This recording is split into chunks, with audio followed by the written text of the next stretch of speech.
Hello, and welcome to the Rubber Duck Dev Show. I'm Chris. And I am Creston. And today it's just us, and we are coming to you from the cloud to talk about dropping the cloud. Yep, let's that's leave ironic. the cloud behind. It's old, it's decrepit. Okay, well, show over. See you guys. But before we get into that kind of fun, week in review. How was your week, man? Well, work-wise, it's been a blur because I've been doing tons of consulting, and a lot of my clients for my online giving event registration had some giving days. So that was pretty active from my app's perspective. And oh, well, that's an interesting thing that happened. So I'll address this and then I'll talk about more business related stuff. So the app was keeping up perfectly fine. It had so many requests per minute coming in. Servers weren't breaking a sweat. Then suddenly I got an alert that the app was down. And this like never happens. Ruh-roh. So I'm freaking out, like, what the heck? And I looked at the request per minute, and if it was 100 usually, it was suddenly at 6,000. It was basically 60 times the amount of normal traffic. Whoa. Now, what's interesting, and I haven't been able to pin down what it was precisely. I mean, I saw some things in the Nginx log, but when I logged into AWS and went to my instances, it wasn't coming up. So like during this time period, and the amount of downtime I think was just over 2 minutes. So it was a very temporary thing. The servers were all up. It's just they got saturated by 60 times the amount of traffic suddenly happening. Oh, wow. Now, because the fact that the instances wasn't coming up in AWS, like part of me thinks, was there an AWS problem that was queuing traffic? And I don't know. It was either that or somebody trying to hack the system and cause a denial of service attack. That's the only thing I could think of. But, we have controls in place to do rate limiting, and maybe it takes about that long for the rate limiting to trigger in when there's that much activity suddenly. Oh, so you think there maybe some process just went rogue and started flooding API or something? Well, no, because there was no. It wouldn't have been API related for my app. It was definitely hitting the regular giving page traffic. So either someone was purposefully trying to bring it down and our rate limiting basically shut them off totally, or there was some issue at AWS. I don't know. Or the Hadron Collider went ballistic and just that's what that has to be. Higgs boson was all up in your shit. So business wise, so I had the bad news a couple of weeks ago where basically I'm having to pay thousands more dollars in taxes because of the whole laws that the Congress put in. But on the flip side, I was actually contacted by the state of Florida to do an audit of a prior year to say, make sure that everything's kosher in terms of we're following the regulations, that the forms we're filing are appropriate. And so I had to send copies of bank statements and taxes and forms out the wazoo. And they spent like 2 months plus on it. And I just got the response back just now that said, okay, you're all good. Thank you very much. Yeah, in the pre-show chat, we were sitting there. Should I open this before the show? And exactly. Should I? Screw it. I'm going to do it. I was like, oh God, no. All right, before the show. So that's some good news. But anyway, so what about you? How's your week been? Well, First of all, hey Seb, hey Sire. Howdy. We got I've been digging more into the Swagger spec, OpenAPI 3.1 spec. It's, oh my god, it's so complex. There's a lot of stuff in there. So I'm going through all of our APIs trying to convert those over to Swagger docs, and there's just a lot of stuff you have to dig into. I didn't quite know what mountain I was volunteering to climb when I volunteered for this, but there it is. Anything where you're having to read specs, that's when I Yeah. want to check out potentially. Yeah, if there wasn't a paycheck involved with this, I would have checked out, but hey, well, I volunteered, so there you go. I was pushing the whole, hey, It's let's automate our docs thing, and it's kind of like everybody has to do your taxes, and then engineers need to follow specs. Yeah. And write specs. Oh, gross. Oh. So, yeah, I'm going to probably spend the next 2 or 3 months working on API docs. So, that's my life for a while. Yay. So, but it's been we just had another major QA release yesterday, so that was a big thing, and there was a lot of, in this round, a lot of cleanup and automation and getting rid of old cruft and junk like that. So it was actually a really exciting thing for me because I love simplifying things. So that was really nice to see. But anyway, that's kind of my life at the moment, working on docs. So all right, so let's get into the meat of this show. So this was a thing that you had kind of broached. We were thinking of topics, and I guess you were kind of interested in this. Now you and I haven't talked to each other about this really. We're going to kind of talk this out on the show, but I guess the first thing I want to find out from you is, what does leaving the cloud mean to you? Well, I mean, first I'm taking it from the David Hennemeyer Handsome post, Right. why we're leaving the cloud. So basically, and he has his own perspective on it. It's basically not relying on AWS to run everything or their services, or even the Google equivalent or the Microsoft equivalent. They all have their cloud services. Right. So I think it means using less services. I mean, to a lot of people, the cloud means the internet. Leaving the cloud, right? So nice, Seb. So I think before he wrote this, leaving the cloud, I think a lot of people equated the cloud with the internet. And it's not that they're leaving the internet. It's that they're just choosing not to go with a single provider cloud, I guess you'd call it. Because Amazon has their cloud of infrastructure. They're leaving that one domain of cloud because you can, and this is what they're doing and planning to do, is get a co-hosting arrangement, well, co-location hosting. So you just find a place that says, hey, someone's opened a business and says, hey, we have server racks and we connected up to high-speed internet and we have security. So there you go. Rent a server. Exactly. Or here's a rack, you buy the server, you ship it to us, we stick it in, and you're renting space. Exactly. Yeah. So it's kind of like a mobile home park. Yeah, it's like renting a storage facility for your servers. Yeah. Yeah. So it's just somewhere to keep them, and then they give you access to the internet, and then, that's it. But as a consequence of that, we'll get into more depth. But in terms of leaving the cloud, it doesn't mean leave the internet, which again, the cloud, most people equated it with that, but it's more so what he's talking about, leaving basically a single company, being emboldened to a single company that's taking care of your whole infrastructure. Right.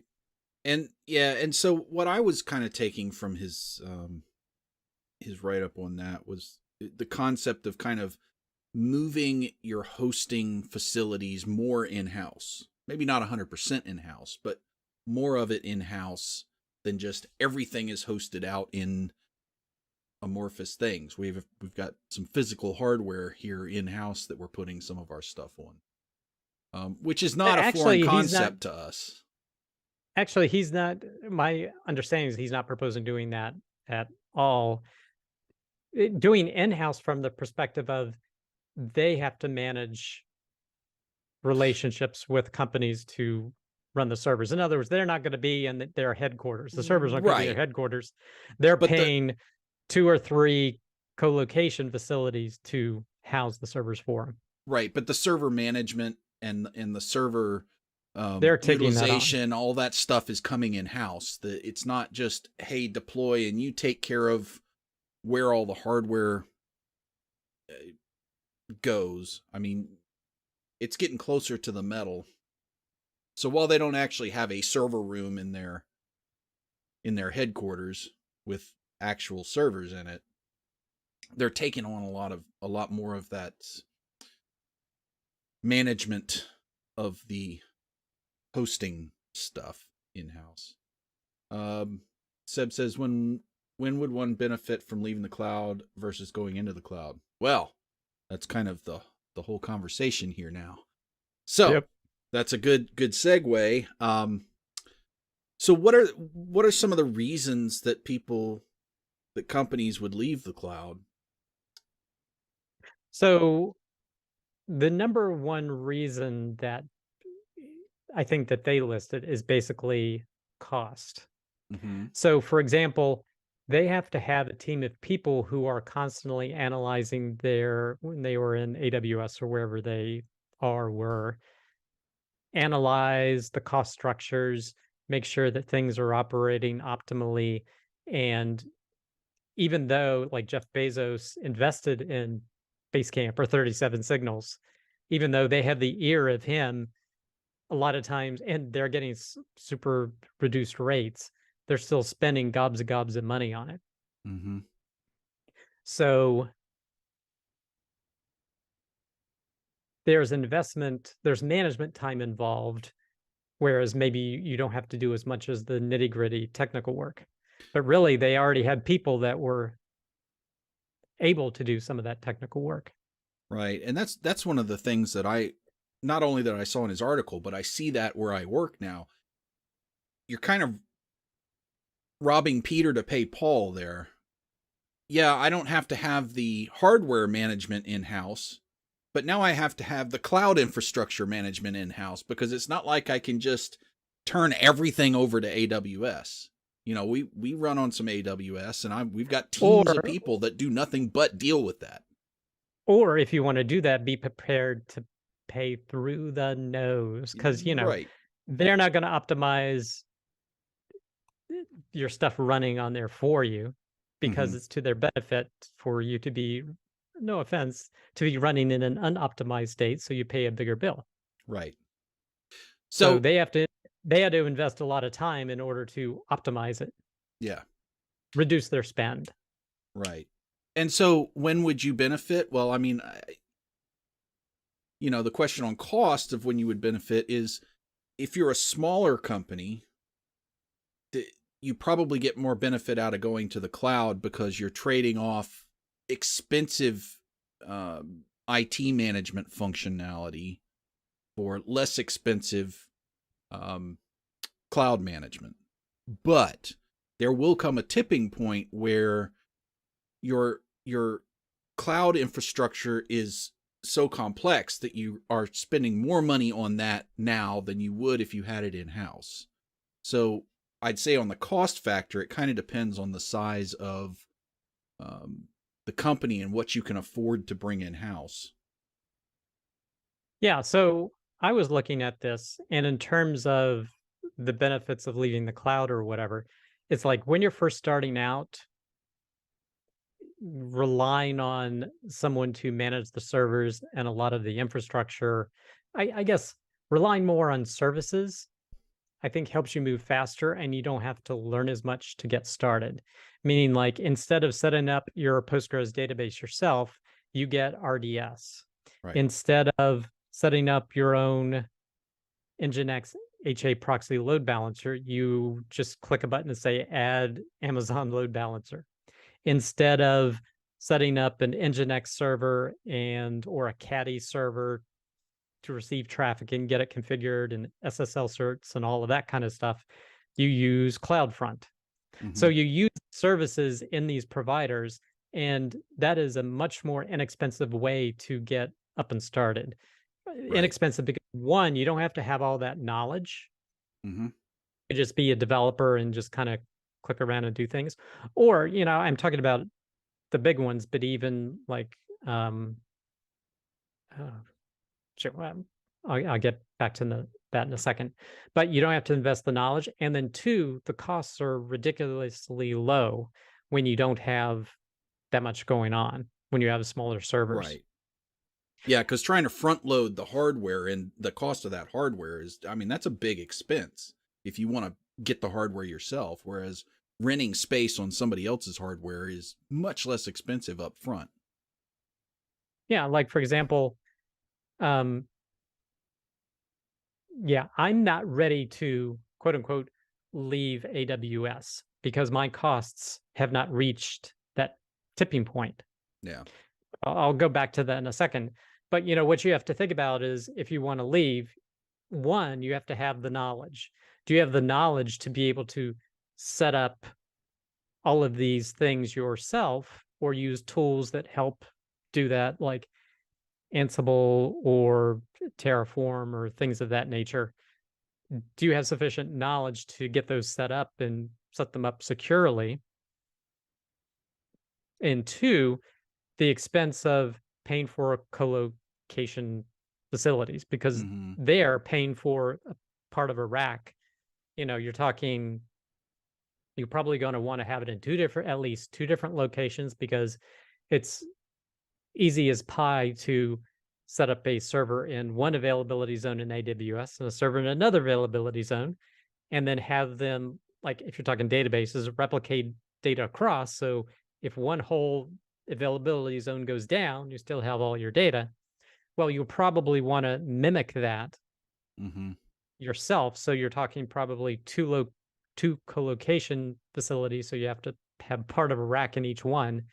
And I was looking at some costs, and you're probably talking for the co-location alone at least 500, if not $1,000, to have space for a couple of servers and two co-location hosting areas. And I was literally Googling a fun, interesting thing. I was literally Googling cheap co-location facilities, and I saw Joe's data center. I'm like, I Oh love boy. that. I can just imagine this little oak plank shack on the beach somewhere with a couple of servers in it. No, but it has a little picture of it, and they're in Kansas City. I'm like, okay, I get that. Joe just went out and started a business doing Yeah. server hosting. That's pretty awesome. So, Oh. so 500,000, probably minimal $1,000 for just having the servers, and then you need to buy the servers, or you can still lease them, and you're talking so many grand. So I would think you would want to be, I think, in order to make the switch to it yourself, ignoring knowledge base, but just to get servers set up in a co-location, paying for it with sufficient bandwidth and power to run something, I think you got to have at least $2,000 a month in the budget as a minimum, is my opinion. Well, yeah. Well, not to mention the fact that you actually have to have the capital to purchase the hardware in the first place. No, you can lease them. You can lease them. Well, So I mean, then with the I monthly guess you payment, could, but yeah, so you can rent them just like you're renting from AWS, but with a premium. so Seb says, do you observe increased interest of leaving the cloud across companies after 37 Signals announced they are going to do it? haven't personally observed that. I've Yeah, observed more conversation around what it means to be in the cloud, but I haven't seen a bunch of companies jumping ship on that because it's a big investment. they already invested all this money to get into the cloud. Right. Now you want me to leave? Yeah, and honestly, so cost is kind of an easy thing to objectify, right?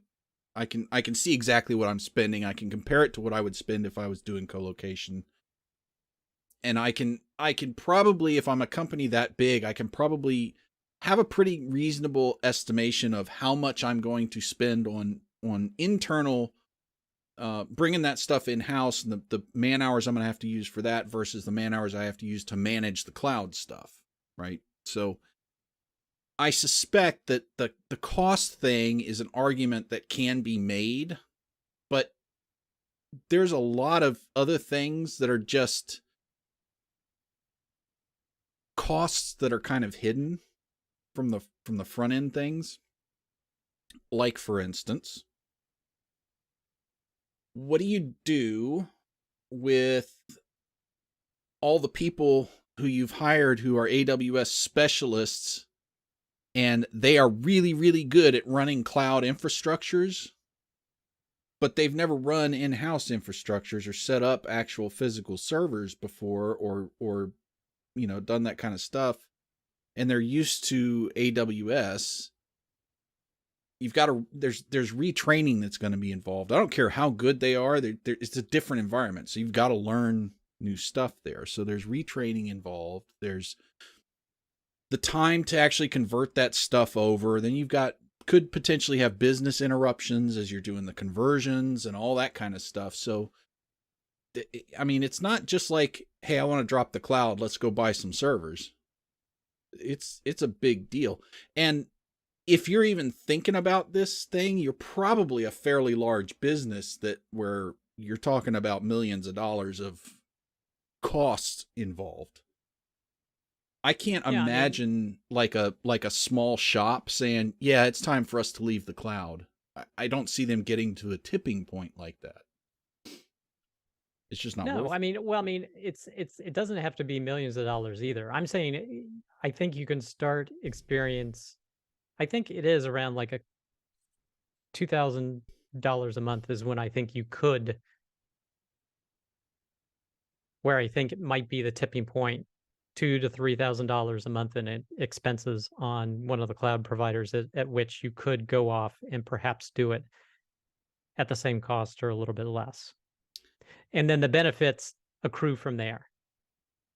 Maybe I'm not. Yes, at a $2,000 a month book cost, you could probably start seeing some savings because that's offset by the difference in hosting prices versus co-location prices and that kind of stuff. But if you're a small shop, even if you're at the mark of $2,000 a month that you're spending on hosting, you still have to take into consideration all those things that you were talking about before, where, okay, now I have to get all this management that I don't have the payroll Well, for. you have to have the knowledge base. If you don't have the knowledge base, then yeah, it doesn't make sense. Right. Well, even if you personally have the knowledge, you also need 30 Well, hours a you need day to at do all least that stuff. well, you need a yeah, but you need more than one person Yeah, that can do the operations. right. Exactly.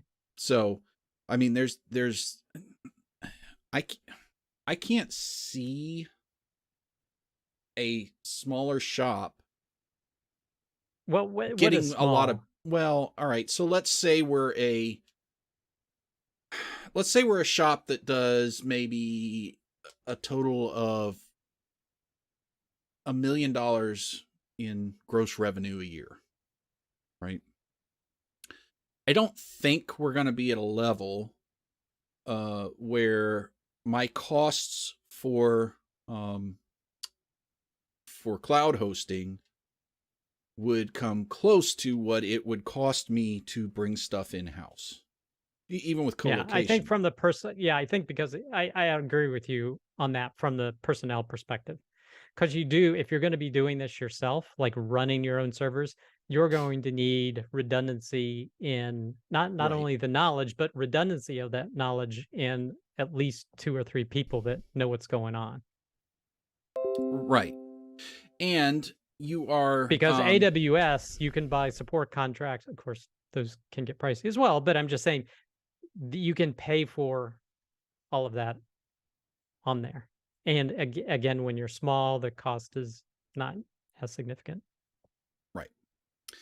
And so yeah, and I was also reading an article on this earlier today, and it's written by a company that's, I think, trying to sell on-site services for stuff. So of course they're going to be a bit biased, but they were talking about the different reasons why you might want to leave the cloud. And one of the things that they brought up were security issues and regulatory compliance issues, which, okay, it makes kind of sense. Okay, so the regulatory compliance thing can be a factor if you're a really big company doing financial stuff.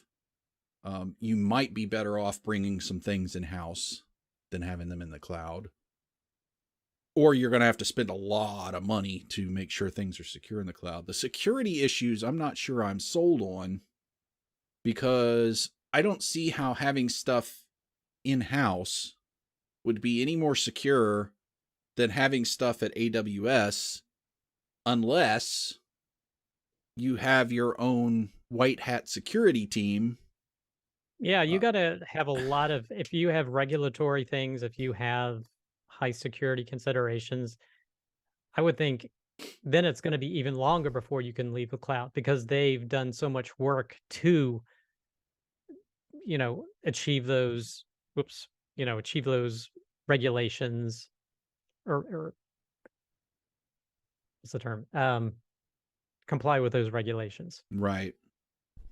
and So achieve HIPAA compliance and all sorts of stuff. yeah, like PCI compliance is not, it's what, a 400-page document or some full PCI compliance. It's insanely complex. You don't want to take that in house unless you've got an entire team of people that can do just nothing but that. Or you outsource that portion and this is the cost judgment. Right. Do we pay AWS to do it all, or do we hire this third party, Frank's PCI services, and he comes in and does the compliance and audits for you and whatnot Right. on your own infrastructure? So, they were talking about that stuff, and I'm like, I'm not buying that, because it's, and then one of the things they said is no access to bleeding edge hardware. Um I thought that was the what is point. Yeah, I mean, the, these cloud Oh, companies are replacing their hardware all the time, but well, nah. Well, a lot of but times they're long in the tooth. yeah, but still, if it does what I need it to do, what does bleeding edge hardware buy me? Unless I'm doing like online gaming or something where I need, heavy duty graphics processors or something. I don't get that. Um, Well, I agree with that. I mean, I agree that you can get yourself better hardware at a better price if you're buying sure. it yourself. Sure. Well, better price for the hardware itself, but then you have to factor in the costs of the management and Oh, yeah, yeah, but I'm right. saying that hardware argument, I buy that. So I think, listing out all these reasons why you might want to leave the cloud, any one of them in isolation may be uh, pretty convincing. But if you start looking at it as a holistic thing, I don't think there's going to be a lot of companies where it would make sense. Now, Well, 37 Signals, it made sense, and he was able to justify all the reasons. But that's 37 Signals is not a typical company. there every company well, I would say every medium company that I interact with as a consultant, they're constantly talking about and wary of AWS costs. So I know that is Well, a sure. pain that's out there.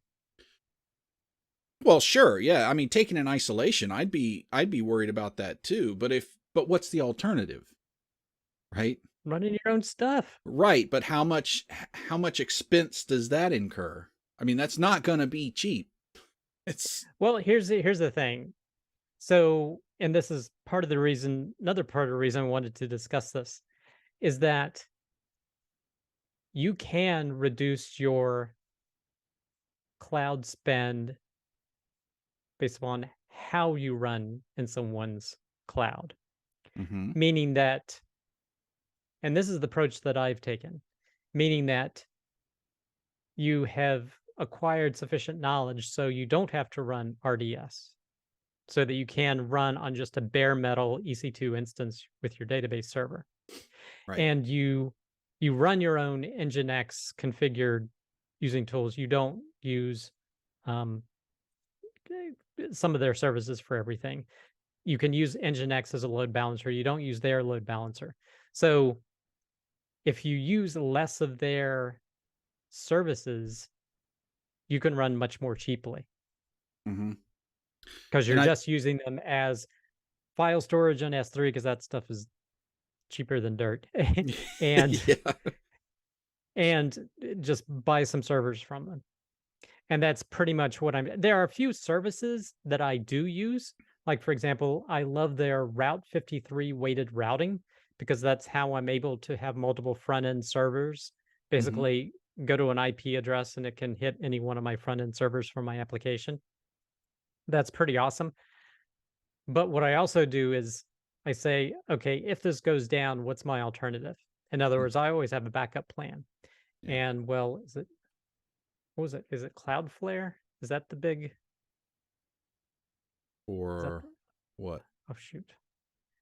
No, the company that is it I mean, I can't Cloudflare is even a remember. thing. Uh yeah, it's Cloudflare. So they have the exact same thing.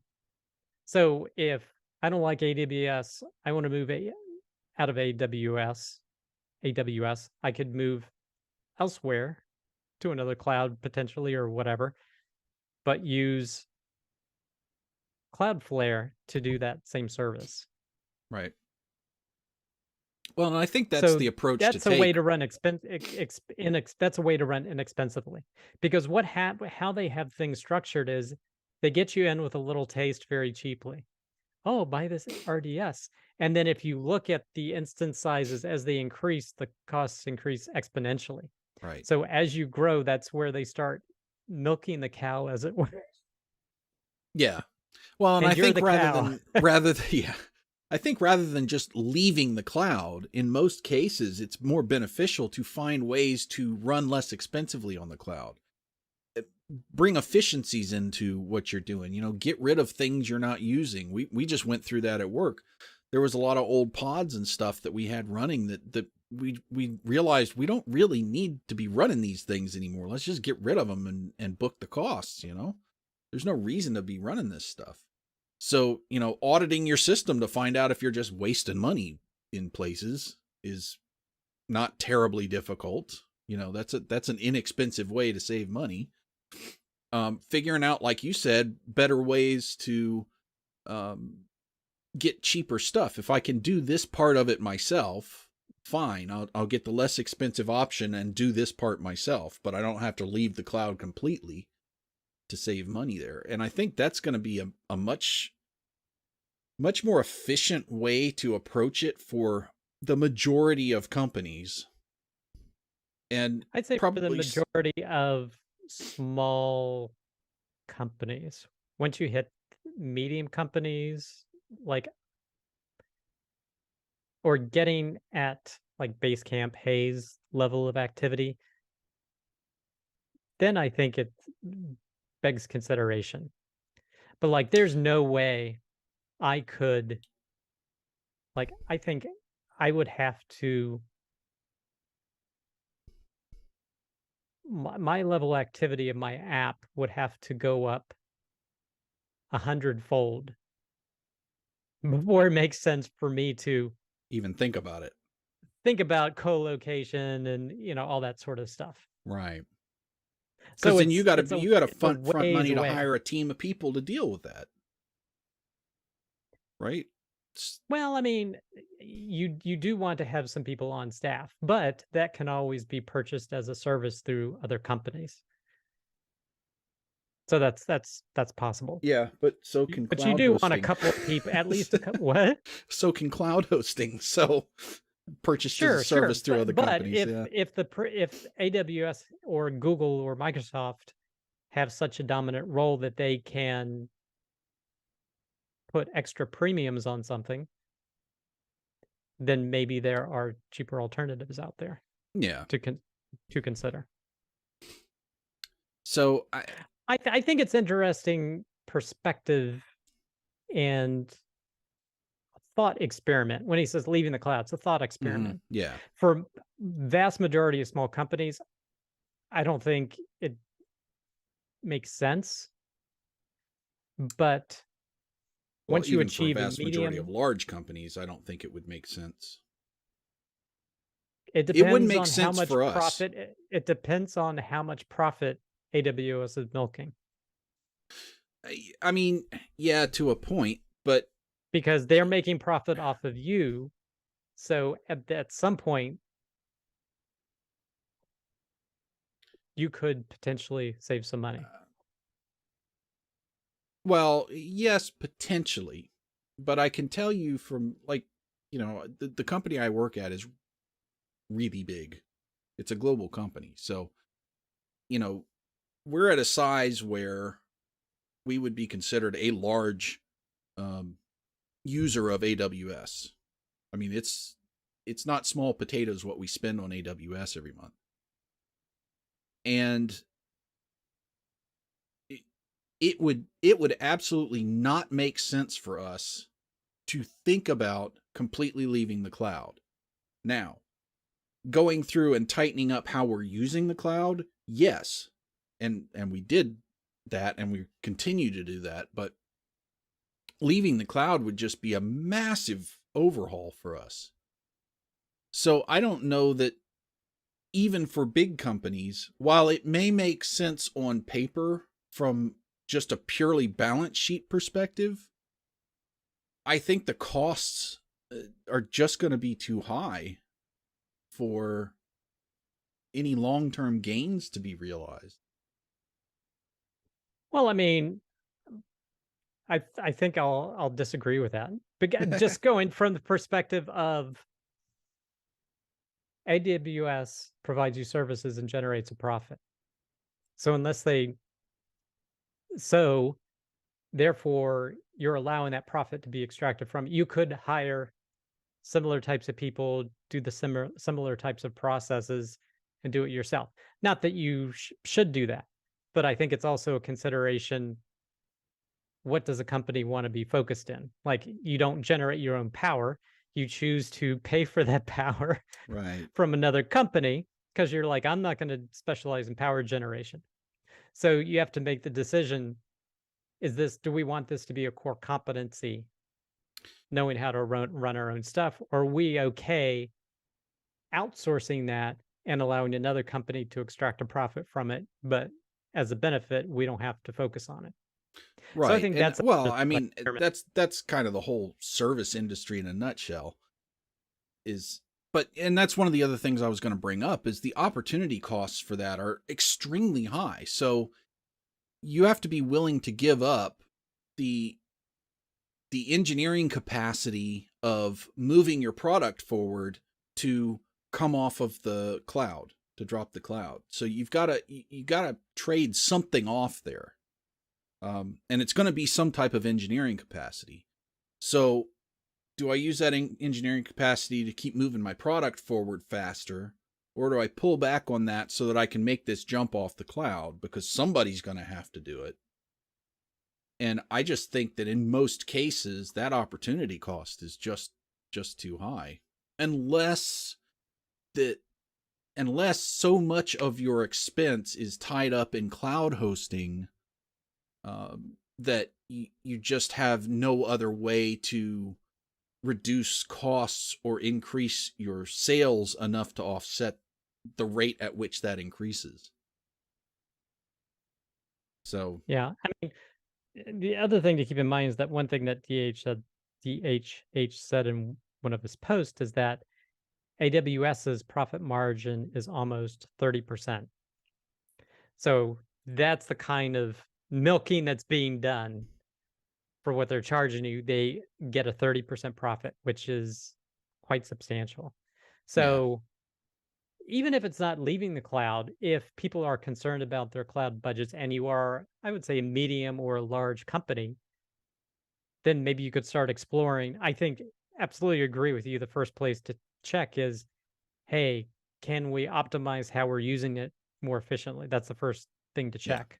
Or two, can we do things ourselves and not rely so much on their services, if that makes sense, from a cost perspective, hmm, like get some in-house knowledge on how to run databases as opposed to using RDS, or run some of your own things to optimize costs.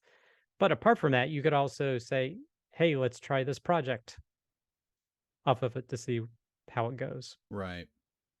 Well, and large companies too.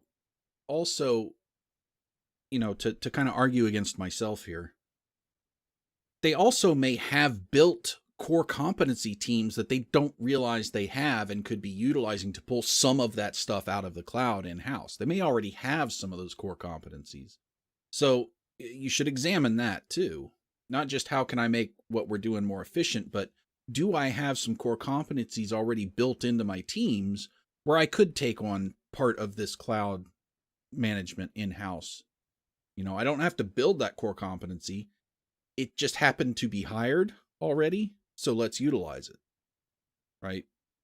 Um, I I think the chances though of you accidentally hiring in a core competency that you weren't planning on are probably kind of small.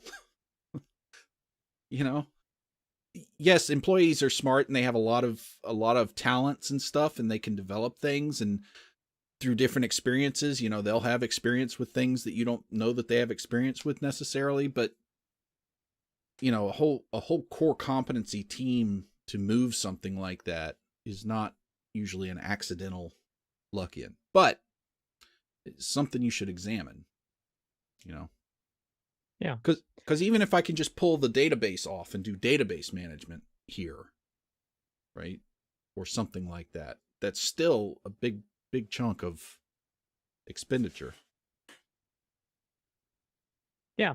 So, I mean, I think the main reason that the DHH gave was the costs. Mm-hmm. And that is something I hear from other clients that I work with, is watching those costs, watching those costs, watching those costs. Well, So especially I think it now is with inflation the way it is, costs yeah. are important. So I think that's definitely consideration, as why people want to examine it. But, if you choose to do this, then it basically means you now need to, if you ch if AWS is extracting too much, then you need to find it elsewhere. That Yeah, competency, either in people you have on your staff, or in third-party providers that can do it at less expensively, provide you that same thing, and maybe you don't use some of their services. right. And there's you kind of brought up a point where there's another reason to want to leave the cloud, and that's from a reason of principles. If you think that your cloud provider is taking advantage of you or overcharging or something, and you say, I'm just not going to play this game anymore, but you have to be willing to take on a lot to be able to do that. But I mean, principles is another consideration. um, how you want to run your company, how you want to interact with other service companies, So, it's something to consider. But honestly, I mean, if you're a business, your primary consideration is the bottom line on your balance sheet. So that's that's really where you want to be looking. Um, assuming you want to stay in business, I guess. Um, but yeah, I just don't see this being an overwhelming thing for most businesses because while yes, it's expensive, I think in most cases it's less expensive than what it would cost to not be there. Again, the 30% profit margin. The money's sitting there. Well, yeah, but I'm not just going to get 30% if I try to bring this in house because my costs are going to go up a lot. Depends on your level of scale. Well, I mean, yes, there's a whole lot of depends in all of this discussion, but and for some companies it may be a good move. I'm just saying I don't see that in a lot of companies' cases. That not that just from a cost perspective, but from the opportunity cost perspective, from the headaches, from the I think that's more the reason people won't want to face it, won't want to do it. yeah. Oh, I just don't want the hassle. Yeah. I mean, if it was purely a cost consideration, a monthly expenditure consideration, I think there's a lot of companies that would, flip to black on that, but I, I don't know. I don't it doesn't seem to me from what I've seen to be worth the switch at this point. Unless you're just starting the company, you know. But if you're Well, some already people. ingrained in all this, Well, I mean, yeah. So I mean, I'm not advocating, hey, everybody should move off the cloud type thing, oh sure. but it's kind of like if these cloud companies can extract that much profit, then at some point something may break and it may look appealing to go off on your own and leave the cloud. But at least at this stage, again, for small companies, something smaller than what Basecamp Pay is, I don't think it's going to make a lot of sense. Right. I Although if think, they're making 30% profit, then maybe what makes sense is me starting my own cloud hosting company. If that's where all the money is, there you go, Chris's data center. that's right. Uh, it's in a little, plankwood shack on the beach with my two little servers. Yes, you'll get plenty of customers being right on the coast of Florida. Yeah. Hey, don't Nice. worry. Don't worry. I put the servers up on wood pallets so the tide won't get to them. It's fine. I promise.